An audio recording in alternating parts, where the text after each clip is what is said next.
Donald Trump మనందరికీ తెలుసు కదా. He is a world famous leader. Second time he become president of United States of America and he surprised everyone, not only in America but across the globe.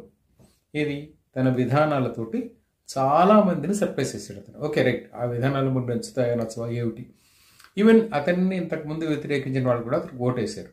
Then you can imagine. అయితే he's a great builder and he's into real estate. వాస్తవానికి real estate ద్వారానే అతను America వ్యాప్తంగా ప్రాచుర్యపోతాడు and later into politics, right. Okay, అయితే ఇప్పుడు not only that, అతని గురించి చెప్పుకోవాల్సిన గొప్ప విషయం ఏంటంటే he has return books. At least నేను ఒక పుస్తకం చదివాను, ఇంకో పుస్తకం ఇప్పుడు చదువుతున్నాను. ఈ తాజా పుస్తకం పాతే, నేను చదవడం కొత్తది. The books name is never give up. చాలా బాగుంది పుస్తకం. ఎవరైనా కావాలనుకుంటే యూట్యూబ్ దీంట్లో డౌన్లోడ్ చేసుకుని చదవచ్చు. చాలా బాగుంది, it is impressive.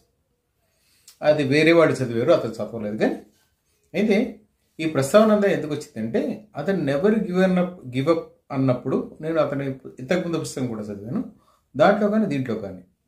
How he stood despite all odds అని అతను మాట్లాడుకుంటూ వచ్చాడు. చాలా చాలా అద్భుతంగా ఉంటుంది. 1990లో హీ వాజ్ ఆల్మోస్ట్ బ్యాంక్రప్ట్. ఇది in his real estate is మొత్తం మార్కెట్ పడిపోయింది. అతని అప్పు ఆ రోజున దాదాపు $900 మిలియన్, ఆల్మోస్ట్ $1 బిలియన్.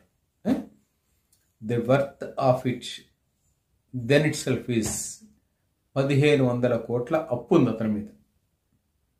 ఇమాజిన్, ఒక real estate dealer or broker, whatever the name you give him, మీరు ఏ పేరు ఇచ్చినా సరే, 1500 కోట్ల అప్పు 1990sలో.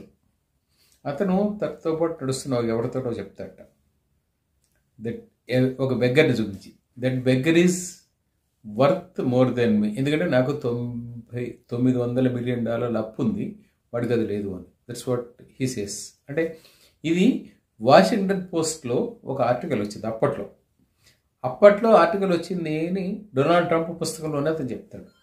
అందుకని నేను ఇవాళ దాన్ని సెర్చ్ చేస్తే ఆర్టికల్ కనపడింది, బాగుంది. అది కూడా మీకు షేర్ చేస్తున్నాను, చూసుకోండి. ఇది ఎందుకు చెప్తున్నానంటే నెవర్ గివ్ అప్ అన్న అతని సైకాలజీ ఉంది, that made him to stand despite all arts.